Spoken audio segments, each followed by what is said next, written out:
Hello friends, నమస్తే. మనకి భారతదేశంలో అప్పుడప్పుడు మనం లేదు అస్తమానం వింటూ ఉంటాం. మేం కష్టపడిపోతున్నాం అంటే మేం కష్టపడిపోతున్నాం అంటూ, మేము శ్రామికులు అంటే మేము శ్రామికులు గోలగోలు చేసేస్తూ ఉంటారు కొంతమంది రోడ్డుకి. అసలు కష్టపడేవాళ్ళు ఎవరు? నిజమైన శ్రామికులు ఎవరు? ఈ భారతదేశాన్ని తమ కష్టంతో తమ ప్రాణాలను పణంగా పెట్టి ఎవరు ఉద్ధరిస్తున్నారు తెలుసుకుందాం. ఫస్ట్ మనకి గాలి తర్వాత ఆహారం ముఖ్యం. మన భారతదేశంలో మెజారిటీ ఆహారం తినేవాళ్ళు ఎవరై అంటే ఎన్వి మెజారిటీగా తినేవాళ్ళు ఎక్కువ మంది ఉన్నారు. ఈ ఎన్విలో సముద్ర సంపద అంటే ఫిష్ లేదా దాని అనుబంధ ఉత్పత్తులు తినేవాళ్ళు ఎక్కువ మంది ఉన్నారు. అవునా కదా? ఈ ఫిష్ ఎక్కువగా సముద్రం నుంచే వస్తుంది. మనకి గోదావరి, నదులు, చెరువులు సముద్రం నుంచి వస్తుంది. పాపం మత్స్యకారులు తమ ప్రాణాలకు తెగించి రాత్రి పగలు తేడా లేకుండా తమ అవసరాలను పక్కన పెట్టేసి, సుఖాలను పక్కన పెట్టేసి ఈ భారతదేశానికి లేదా ప్రపంచానికి సముద్రం మీద, నదీపాయల్లో లేదా కాలువల్లో లేదా ఎక్కడో ఈ మత్స్య సంపదను పట్టుకొని ప్రజలకి అందిస్తారు మార్కెట్ ద్వారా. ఈ ప్రజలు దాన్ని ఆహారంగా స్వీకరించి తమ వృత్తులు, వ్యాపారాలు, ఉద్యోగాలు చేసుకుంటున్నారు. ఈవేళ మెజార్టీ ఆహారంగా ఉన్నటువంటి సముద్రోత్పత్తులన్నీ కూడా మత్స్యకారులు అందించినవే. నేను మత్స్యకారుని కాదండి, నేను ఎన్వి కూడా తినను. మత్స్యకారుని కాదు, ఎన్వి కూడా తినను. కాకపోతే మనం నిజాలు తెలుసుకోవాలి, ఒప్పుకోవాలి. ప్రతి ఒక్కరికి ఉంటుంది. గవర్నమెంట్ దగ్గర నుంచి ఏదో దుబ్బేద్దాం, గవర్నమెంట్ పట్టు పీకేద్దాం, చెవులు మెలేసేద్దాం, ఏదో లాగేసుకుందాం. ఇంకెంతసేపు ఏదో లాగేసుకుందాం. అడగచ్చు, నిజంగా మీకు జీవనాధారం లేదు ఏదో పరిస్థితి బాగాలేదంటే అడగచ్చు. ఎవరికి ఉండే బాధలు వాళ్ళకి ఉంటాయి కాదన్న. కాకపోతే మనం ఎంతవరకు అడగాలి? మనం చేసే శ్రమ ఎంత, మనం వచ్చే ఆదాయం ఎంత, మనం లేకపోతే ఈ భారతదేశం ఉంటుందా ఉండదా? చిత్రం ఏంటంటే భారతదేశంలో కష్టపడే వాళ్ళు ఎవరు ఏమీ అడగట్లేదు, సుఖపడే వాళ్ళు అడుగుతున్నారు అన్నీ. మాకు అది లేదు, ఇది లేదు, అది ఇచ్చేయండి, ఇది ఇచ్చేయండి. ఏదో మీటింగ్ పెట్టుకోవడం, ఎవరో ప్రజాప్రతినిధులని ఆహ్వానించడం. ఈ ప్రజాప్రతినిధులు ఏంటి పాపం కక్కలేరు, మెంగలేరు. రమ్మంటే రావాలి, తప్పదు. సభలో పాల్గొవాలి. నువ్వు అంతటోడు ఇంతటోడు నా కులాన్నో వర్గాన్నో పొగడాలి. లేదంటే కుదరదు కదా. ఓట్ బ్యాంక్ దెబ్బతింటుంది. ఈ ఓట్ బ్యాంక్ దెబ్బతినకుండా వాళ్ళని ఏదో అంతటోడు ఇంతటోడు మీకు అండగా మేము ఉంటాం, మీ తరపునే మేము ఉన్నాం, మా పార్టీ అంతా మీ వెనకాలే ఉంటుందో అని చెప్తారు. వీళ్ళు ఒక అందుకు మీటింగ్ పెడతారు, సంఘాలని చెప్పుకోవడానికి, నాయకులు అని చెప్పుకోవడానికి. వాళ్ళు ఒక అందుకు వస్తారు, ఏ దండలో మార్చుకుంటారు. అంతటి వాళ్ళం కాదు, ఇంతటి వాళ్ళం అని చెప్పి చెప్పడం తప్పులేదు. ఎవరికుండే నాయకత్వాలు వాళ్ళకుంటాయండి, ఎవరికుండే పరిచయం వాళ్ళే. కాకపోతే ఏంటంటే ఈ మధ్యకాలంలో మనం చూస్తూ ఉంటాం, ఎక్కడ పడితే అక్కడ మాకు అది ఇచ్చేయాలి, ఇది ఇచ్చేయాలి. ఎక్కడి నుంచి తెస్తారండి? నిజంగా మత్స్యకారుల నుంచి ఇందాక మనం మాట్లాడుకున్నాం. మత్స్యకారులు సముద్రంలో వేటకి వెళ్తారు. పాపం రాత్రికి పగలనికి అందరూ ఉంటారు. ఏం తింటారో ఏం మాంటారో తెలియదు. వాళ్ళు తినేది ఏదో తింటారో మనకు తెలియదు. ఏదో సుఖపడతారో కష్టపడతారో ఏదో జరుగుతుంది అక్కడ. కానీ ఆ వృత్తిలో ఎవరు వెళ్ళలేరు కదా. ఎవరైనా వేరే కులస్తులు ఆ వృత్తిలోకి వెళ్ళిన వాళ్ళు ఉన్నారండి? చెప్పండి, ఎవరైనా ఉంటారు? గవర్నమెంట్ ఉద్యోగాలంటే అందరికీ అందరూ కావాలంటారు. అందరూ వెళ్ళిపోతారు. అందరికి హ్యాపీగా ఫ్యాన్ కింద కూర్చోవచ్చు, ఏమన్నా వస్తే బాల కింద నొక్కొచ్చండి. మామూలు బలగం నొక్కడం అంటే అది కామన్ అనుకోండి, అది మామూలుగా జరుగుతూ ఉండేదే. దాన్ని ఎవరినైనా తప్పు దయించి మళ్ళీ ఇంకో రకంగా భావించొద్దు. అందరికీ సుఖపడాలని ఉంటుంది. కాకపోతే మనం అడిగే దాంట్లో మనకి నైతికత అన్నది ఉండాలి కొంచెం. ఇప్పుడు మనం మత్స్యకారుల గురించి మాట్లాడుకుంటుంటే ఫస్ట్ వాళ్ళు ప్రాణాలు తెగించేస్తారు, సుఖాలు ఉండవు. ఏ వారం రోజులు, 10 రోజులు, 4 రోజులు ఈ తుఫాన్లు లేదా వాడ చెడిపోవటం లేదా ఏదో రకంగా ప్రాణాలు పోవటం. వాళ్ళు దేశాన్ని ఉద్ధరిస్తున్నారు. వాళ్ళు లేకపోతే మత్స్య సంపదే లేదు, మన దేశానికి ఆహారం లేదు. మన వ్యవసాయంలో, మన క్షేత్రంలో ఈ రైతులు ధాన్యం లేదా వరి, గోధుమ ఇలాంటివి పండించి మనల్ని ఓ రకంగా పోషిస్తుంటే ఈ సముద్ర ఉత్పత్తులు, ఆహార ఉత్పత్తులు అందించడం ద్వారా వాళ్ళు ఓ రకంగా ప్రజలు పోషిస్తున్నారు. లేకపోతే ఈ దేశం ఎలా నడుస్తుంది? మరి మత్స్యకారులు. తర్వాత కేటగిరీలో డ్రైవర్స్. నేను డ్రైవింగ్ లేదన్నా, నాకు డ్రైవింగ్ చేత కాదు, డ్రైవర్ కాదు. డ్రైవర్లో ఎవరన్నా ఉద్యోగ బంధువులు ఎవరో లేరు, సాధారణంగా ఎక్కడైనా ఉన్నారేమో. నేను డ్రైవర్ని కాదు, డ్రైవర్స్. అసలు డ్రైవర్స్ లేకపోతే మన దేశం నడుస్తుందండి. వాళ్ళు రాత్రి అనక పగలనక తిని తినక ఎక్కడో ఏదో పక్కన ఆగి ఏదో కూర వండుకొని ఏదో చేసుకుని కళ్ళు నిద్ర రాకుండా కళ్ళు నులుగుకుంటూ ఆపుకుంటూ ఆ ఆహార ఉత్పత్తులు ఎవరు ఉన్నాయి, పారిశ్రామిక ఉత్పత్తులు ఎవరు ఉన్నాయి, ఇంకోటి ఉన్నాయి. వాళ్ళు పాపం మనకి ఒక చోట నుంచి ఇంకో చోటకి దాన్ని ట్రాన్స్పోర్ట్ చేస్తూ దేశానికి ఎంత సేవ చేస్తున్నారు డ్రైవర్స్. ఇప్పుడు బస్ డ్రైవర్స్ని చూసుకుందాం మనం. బస్సు డ్రైవింగ్ చాలా ఈజీ అనుకుంటాం. బస్సు అంటే ఈజీ అంటే ఈజీ. మనకి ఇంకా కాంప్లెక్స్ నుంచి లేదా బజార్ నుంచి బయట హైవేకి వరకు కొంచెం ఒళ్ళ దగ్గర పెట్టుకుని చేయాలి. ఆ తర్వాత కొంచెం ఏదో పర్వాలేదు, రిలాక్స్ అవుతారు. కాకపోతే ఈ రిలాక్సేషన్లో మనం ప్రయాణికులుగా ఉంటాం. లారీ ఎక్కడ ఉన్నా, బస్సు ఎక్కడ ఉన్నా ప్రయాణికులుగా ఉంటాం. మనం ఏం చేస్తాం? ఎక్కిన వెంటనే కాసేపు జోగుతాం. అందరికీ రాదనుకుంటే కొంతమంది అలా ఎక్కారంటే జోగుతారు. చల్లటి గాలి తగులుతుందో జోగుతారు. మరి డ్రైవర్కి కూడా చల్లటి గాలి తగులుతుంది కదా పైనుంచి, జోగాలి కదా. జోగితే ఏమైపోతాం మనందరం? ఈ 40 మందో 50 మందో ఏమైపోతూ ఉన్నాయి. అలా అయిపోయిన సంఘటనలు ఉన్నాయి డ్రైవర్స్. ఈ డ్రైవర్స్ని పాపం యజమానులు ఏం చేస్తారంటే ఆ ట్రిప్ వేసుకొచ్చి ఈ ట్రిప్ వేసుకొచ్చి అంటారు. ఈయనేం కాదనలేదు, సరే ఏదో వెళ్ళొచ్చేద్దాం అనుకుంటాడు. అసలు డ్రైవర్స్కి సంక్షేమ సంఘాలు ఉన్నాయి కానీ ఉపయోగపడవు. వాళ్ళ మాట ఎవరు వింటారు. డ్రైవర్స్ని ప్రభుత్వమే ఆదుకోవాలి. ఎలాగా ఆదుకోవాలంటే ఏదో కోట్లు ఇచ్చేమనో, బిల్డింగ్లు కట్టించేమనో, ఆస్తులు ఇచ్చేమనో అడగడం కాదు. డ్రైవర్స్కి ఇప్పుడు మనం ప్రతిదానికి ఏదో జీపీఎస్ అనో, జియో ట్యాగింగ్ అనో ఏదో రకరకాలుగా మనం టెక్నాలజీ వాడేస్తున్నాం. అలాగే డ్రైవర్ కూడా ఒక బండి, ఏదైనా ఒక బండి, అది నేషనల్ పర్మిట్ కానివ్వండి, స్టేట్ పర్మిట్ కానివ్వండి, ట్యాక్సీ కానివ్వండి, ఆర్టీసీ కానివ్వండి, ఇంకోటి కానివ్వండి, ఒక డ్రైవర్ ఎన్ని గంటలు పనిచేస్తాడు, అతని వయస్సు ఎంత, అతనుకున్న అనారోగ్య కారణాలు ఏమైనా ఉన్నాయా లేదా, బలహీనతలు ఏంటి, అలాంటివి చూసుకొని ఆ డ్రైవర్ ఎన్ని గంటలకు పని చేయగలడో ఫిట్మెంట్ చేయాలి. బస్సులకు ఫిట్మెంట్ ఇస్తున్నారు కదా, అలాగే డ్రైవర్ కూడా ఫిట్మెంట్ చేసి ఇతను ఎన్ని గంటలు పని చేయగలడు. ఓకే, అన్ని గంటలు ఇవ్వండి డ్యూటీ. అతను చేస్తానే వద్దు, మీకు డ్రైవర్ లేకపోయినా వద్దు, ఆపేయండి. ఒక డ్రైవర్ని, ఒక బస్సు ఓనరు ఎవరైనా సరే, ప్రైవేట్ ఆర్ గవర్నమెంట్ ఎవరైనా సరే, ఒక డ్రైవర్ని ఒక బస్సు ఓనరు ఒక చోటకి పంపించాడు.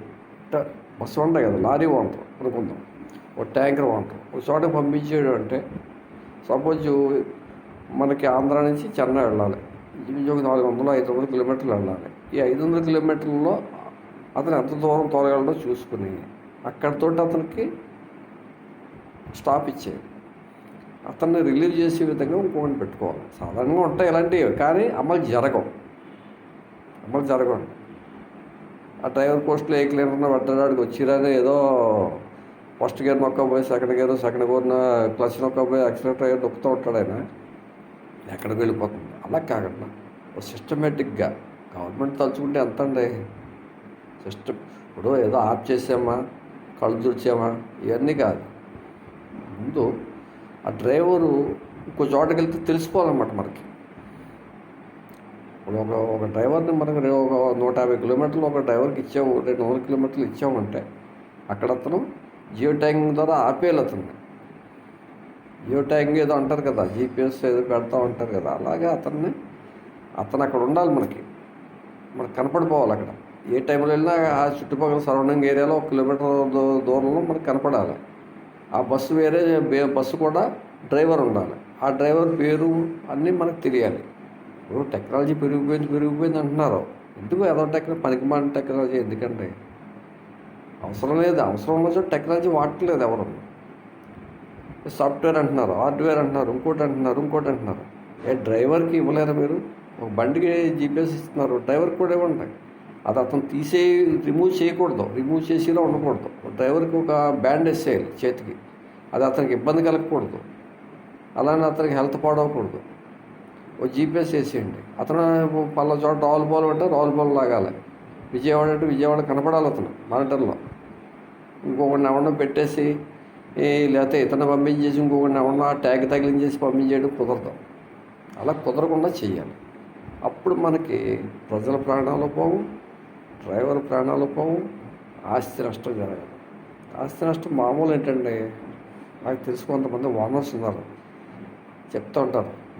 ఈ లారీ ఓనర్స్ అండి సర్వనాశనం అయిపోయిన వాళ్ళు ఉన్నారంట. ఒక లారీని తోలుకునే కంటే ఒక ఆటో తోలుకోవడం చాలా బెస్ట్ అంటారు కొంతమంది. ఆటో అంటే చిన్నతనంగా ఉంటుందని చేయలేవండి, ఏదో కాంప్లెక్స్ అంటారు కదా, గుర్తింపు గౌరు ఇదంటే ఆటో అంటే ఏరా ఊరే అంటారేమో. లారీ ఓనర్ గారు అంటారు. లారీ ఓనర్ ఏముంది, టైర్లు కూడా డబ్బులు రావండి అన్నాడు ఒక ఆయన. అన్ని మరమ్మతులు పోను, లంచాలు పోను, మామూలు పోను, అయిపోను అన్నీ చేసిన దాకా ఉండి టైర్లు అరిగితే టైర్లకి డబ్బులు ఉండవండి మా దగ్గర అన్నాడు ఒక ఆయన. అలా తుక్కైపోయిన కొంతమంది చూశాను. మనం మత్స్యకారులను చెప్పుకున్నాం నిజమైన స్నేహం కోరుకుల్లో. తర్వాత డ్రైవర్స్ తర్వాత ఎవరండి? నేనే బాగా ఇచ్చేయాలండి. ఇకపై కష్టపడిపోతున్నాను నేను. మేము లేకపోతే దేశం లేదండి, కష్టపడిపోతాం. నేను కదండి, నేను కాదు. డ్రైవర్స్ తర్వాత మనకి ఈ చెట్లు ఎక్కుతారు చూసారా, చెట్లు ఎక్కి పాపం శ్రామికులు ఈ కొబ్బరికాయలు దింపు తీస్తారు, లేకపోతే ఎలక్ట్రికల్ పోల్స్ ఎక్కుతారు పాపం. ఈ లైన్ మెన్ కూడా ఉంటారు పాపం, కుర్రోళ్ళు. అదే line men, assistant line men లేదా కుర్రోళ్ళు. ఇప్పుడు ఎలక్ట్రికల్ పోల్స్ ఎక్కుతారు, లేదా దానికి అంటే ఎత్తులు ఎక్కి పనిచేసే వాళ్ళందరూ కూడా పాపం వాళ్ళ ప్రాణాలు తెగించి మనకి రకరకాల సర్వీసులు ఇస్తున్నారు. మత్స్యకారులు, డ్రైవర్స్, ఈ చెట్లు లేదా పోల్స్ ఎక్కే వాళ్ళు ఏమంటారు మనకు అంత తెలియదు. ట్రెక్కింగ్ అంటారు, ట్రెక్కర్స్ అంటారు, ఇంకా పదాలు పుట్టలేదు, పుట్టినయో మనకు తెలియదు. ఎత్తులెక్కి చేసి మనకు సర్వీస్ ఇచ్చే వాళ్ళు కష్టపడతారు. ఇక్కడ ముగ్గురయ్యారు. తర్వాత ఇంకెవరు ఉంటారండి చెప్పండి? ఇందులోనే మరో వర్గం వస్తుంది. ఈ ఎత్తులెక్కి చేసేవాళ్ళు తాపీ మిస్త్రులు, తాపీ పని వాళ్ళు వస్తారు. వాళ్ళు కూడా చాలా కష్టపడతారు. వాళ్ళతో పాటు ప్లంబర్సు, ఎలక్ట్రికల్ వర్కర్స్, వీళ్ళు టెంపరీగా ఉంటారు. వీళ్ళంతా ఎత్తు ఎక్కుతారు కానీ వీళ్ళు కొంత విసులుబాటు ఉంటుంది. ఎట్టొచ్చి ఏంటంటే ఈ పెద్ద పెద్ద హైట్లో షెడ్లు వేస్తారు కదా, వాళ్ళు ఈ కార్పెంటర్స్, తాపీ మేస్త్రులు. వీళ్ళు పాపం తాపీ మేస్త్రుల కోసం నేను చిన్నతనంలో తెలియక చాలామంది వినతిపత్రాలు పంపించేవాడు. నేను తాపీ పని చేయనండో, తాపీ పని వాళ్ళు ఎవరన్నా చుట్టాలు లేరు. ఏంటో ఒక రకమైన అయ్యో పాపం వీళ్ళు ఎలా పాడైపోతారు, వీళ్ళకి ఏమన్నా ఇబ్బంది అని. అంటే నాకు తెలుగు తక్కువతనం ఏంటంటే నాకు వేదిక లేదు. ఒక వేదిక ఏర్పాటు చేసుకునే వాళ్ళకి అది చేయండి అంటే నాకు తెలియదు, కానీ ఏదో చేయాలని తప్పన. ఎంతమందికి వినతిపత్రాలు పంపించేవాళ్ళు తాపీస్తుల గురించి, అయ్యో పాపం వీళ్ళని ఆశ్చర్యపడతారు. చిత్రం ఏంటంటే ఇప్పుడు సంఘాల కింద ఏర్పడ్డారు వాళ్ళు. మనం పిలిస్తే మనకే చేయరు. వాళ్ళకుండే రాజకీయాలు వాళ్ళకుంటారు అనుకుంటాయి, కానీ ఒకటి కష్టపడతారు. అందులో మనం వాళ్ళ ఉద్దేశాలు ఏమైనా కావచ్చు, వాళ్ళకి లోపల కానీ స్వార్థం ఏమో ఉండొచ్చు, అది మనకు అనవసరం. శ్రామిక వర్గంలో వాళ్ళు ఫోర్త్ క్లాస్లోకి వస్తారు. అవునండి. ఇంకా తర్వాత ఎవరు చెప్పండి? ప్రాణాలకు తెగించి రకరకాల వృత్తులు చేస్తూ ఉంటారు. లేదా వాళ్ళ యొక్క ఆదాయాలు కోల్పోయి, కుటుంబాలను కోల్పోయి రకరకాల వృత్తులు వ్యాపారం చేస్తుంటారు. యాసిడ్లతోటి, రకరకాల విష పదార్థాలతోటి ఇవి చేస్తుంటారు. వీళ్ళు కూడా అంతే. అవునండి. శ్రామిక వర్గంగా మనం గుర్తించాలి. అంతేకాని ఇంకెంతసేపు కూడా గవర్నమెంట్ తేరగా దొరికింది, మాకు అది ఇచ్చేయండి, ఇది ఇచ్చేయండి అడగడానికి కూడా కొంచెం ఉండాలి కదండి. ₹1,00,00,000 నేను తీసేసుకుంటాను. గవర్నమెంట్ ఏదో కాలంలో ₹1,00,00,000 ఇచ్చిందనుకోండి, అది దొబ్బెత్తాను నేను. కానీ దానికి ఒక లెక్క ఉండాలి కదండి. ఇప్పుడు నేను ₹1,00,00,000 దొబ్బేసాను, గవర్నమెంట్ ఏదో రకంగా నాకు ఇచ్చేస్తుందండి. నేను పార్టీకి ఏదో ఫండ్ ఇస్తాను. ఇప్పుడు అదే జరుగుతుంది. ఆడికి ₹1,00,00,000 ఇచ్చేయండి, ఆడ వెనక్కి ఎంతో కొంత ఇచ్చేస్తాడు. మరి మీకు ఇప్పించాం కదా, నేను జాగ్రత్త పట్టేస్తారు దూతలు. సారీ, మీరు ఎవరికొద్దు, ఎవరిని ఉద్దేశించి ఏ పార్టీని ఉద్దేశించి చెప్పట్లేదు. జరుగుతుంది ఇది. ₹1,00,00,000 వచ్చిందనుకోండి నాకు, ఇంకా నన్ను పట్టుకోగలరండి? పట్టుకోలేరు. ఎందుకంటే ఎవరో ₹5, ₹10 కరివేపాకు కొంటున్నారు అనుకోండి, నేను 20 అయితే ఇస్తాను. ఎందుకంటే నా దగ్గర ₹1,00,00,000 అప్పనంగా వచ్చిన డబ్బు ఉంది. ఆ కరివేపాకు అతను ఏం చేస్తాడు, ఆ వ్యాపారి నా ఇంటి దగ్గర ఆగుతాడు.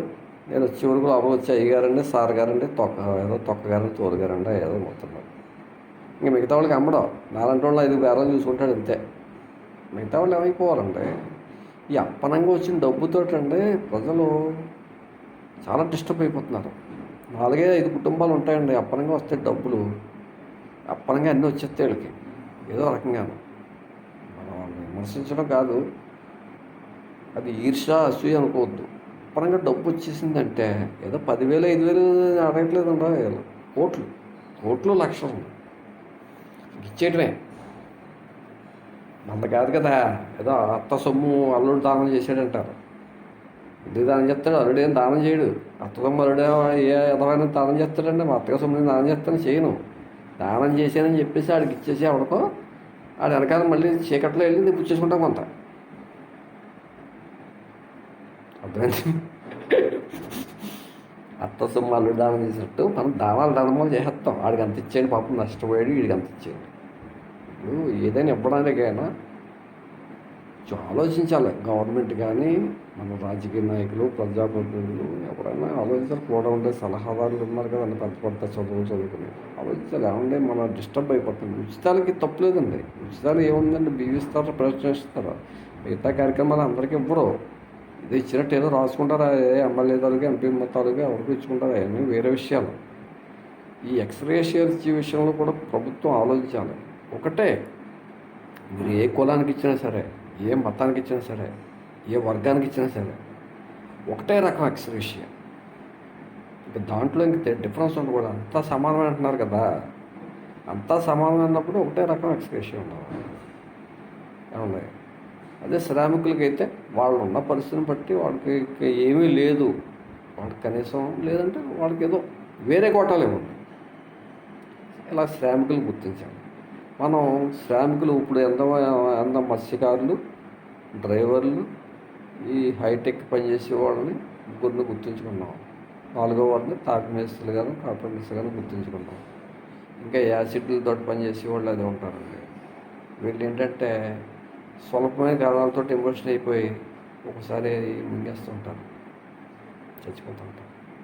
నిజానికి వీళ్ళు పాపం ప్రజలకు నష్టం చేసేది ఏముందో, ఎవరో నష్టం చేస్తాడు, వీడి పేరు బయటకు వస్తుంది. అలా నష్టపోయిన వర్గాల్లో కొంతమంది నాకు తెలుసు. చాలామంది ఒకప్పుడు కొన్ని చోట్ల చాలామంది చనిపోయేవారు ఇలాగా. అవునండి.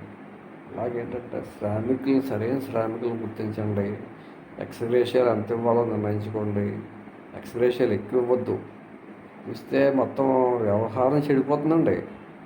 వ్యవహారం ఏమవుతుందంటే, సపోజ్ పిల్లలు ఉన్నారు, దాని నాన్న డబ్బు ఉంది కదా అనుకుంటారు, జేబులో 500 అయితే పట్టుకెళ్తారు, జలసా ఖర్చు పెడతారు. ఈ తోటి పిల్లలు ఉంటారు, వాడి జేబులో ₹10 ఉంటుంది, 500 తెచ్చుకున్నవాడు వెనకాల తిరుగుతారు వీళ్ళు. ఈ పిల్లలందరూ ఏం చేస్తారు, ఇంకా రౌడీ గ్యాంగ్లకి తయారవుతారు అన్నమాట. డబ్బు ఎప్పుడైతే జేబులో పడిందో రౌడీ గ్యాంగ్ తయారవుతారు. అందుకని ఈ మనీ ఇచ్చేయకుండా ఎక్స్‌గ్రేషియాలు సరే ఆలోచించి ఇవ్వాలి. మనం గవర్నమెంట్లు ఏ గవర్నమెంట్ ఇచ్చినా, ఏ పార్టీ ఇచ్చినా ఆలోచించి ఇవ్వండి. మీకు పర్సనల్గా ఏమన్నా సానుభూతి ఉంటే ఇవ్వండి, తప్పులేదు. అది మీ ఇష్టం, మీ డబ్బు, మీరు కష్టపడి సంపాదించిన డబ్బు మీరు ఎంతైనా వెచ్చుకోవచ్చు. దాన్ని ఎవరు తప్పదు. గవర్నమెంట్ డబ్బు మాత్రం నిజమైన శ్రామికుడు అవునా కదా, నిజమైన బాధితుడు అవునా కదా, నిజమైనటువంటి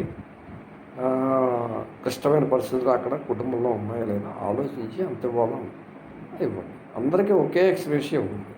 ఇదేంటంటే ప్రజల మధ్య అంతరాలు పెరిగిపోయేలా ఉండకూడదు. మీరు ఇచ్చే ఎక్స్‌గ్రేషియాల వలన లేదా మీరు ఇచ్చి ఏదో ఆదుకుంటూ ఉంటారు కదా అన్ని విధాలను, దేనివల్లనే సరే. ఇప్పుడు పర్సనల్గా వెళ్ళి ఏదో దెబ్బతింటాడు, పర్సనల్గా వెళ్ళి దెబ్బతిన్న వాళ్ళకి ఏదో కొంచెం సానుభూతి చూపించవచ్చు, కానీ మొత్తం గవర్నమెంట్ రాసిచ్చేయకూడదండి. పర్సనల్గా వెళ్ళి దెబ్బతింటారు, ఎక్కడికో విహారయాత్రకో వినోదయాత్రకో వెళ్తారు, అది వాళ్ళ పర్సనల్ విషయం. ఇప్పుడు వాడు ఏదో ఉత్తో ఏదో వ్యాపారం చేస్తే పోలేదు. ఇప్పుడు మత్స్యకారులు ఉన్నారనుకోండి, సముద్రంలోకి వెళ్ళి వాళ్ళు దేశం కోసం వెళ్తున్నారు. వాళ్ళు గవర్నమెంట్ జాబ్ కాకపోతే ఇంకోటి కాకపోతే వాళ్ళు దేశం కోసం కదా, మన ఆహారం ఇవ్వడం కోసం కదా వాళ్ళు వెళ్తుంటారు. వాళ్ళకి వచ్చు. నేనేదో విహారయాత్రకి వెళ్తున్నానంటే అక్కడెక్కడ ఏదో జరిగిందంటే నాకు మొత్తం గవర్నమెంట్ చేయండి, మొత్తం అది కరెక్ట్ కదా. మీరు ఎవరైనా సరే ఏమనుకున్నా సరే, ఏ విహారయాత్రగా ఏమన్నా వినోదయాత్రగా ఏమన్నా ఇంకోటి వాళ్ళకి ఎక్స్‌గ్రేషియా ఇవ్వడం అన్నది కరెక్ట్ కాదు. ఇవ్వండి, కొంత కుటుంబాలు నిలబడడం కోసం కొంత ఇవ్వాలి. ఏమండి, దయించి ఇలాంటి విషయాలని మన గవర్నమెంట్ వారు, మన రాజకీయ పార్టీ నాయకులు, మన ప్రజాప్రతినిధులు, మన ఉన్నతాధికారులు గుర్తుంచుకొని అమలు చేస్తే దేశం నిలబడుతుంది. లేదంటే చాలా డిస్టర్బెన్స్ జరుగుతాయి. బయటికి చెప్పుకోకపోయినా మీరు చూస్తూనే ఉంటారు డిస్టర్బెన్స్ ఎలా జరుగుతుందో, మన పక్కన ఉన్నవాడు ఎలా ప్రవర్తిస్తుందో మనకు తెలుస్తుంది. ఓకే అండి, జై హింద్.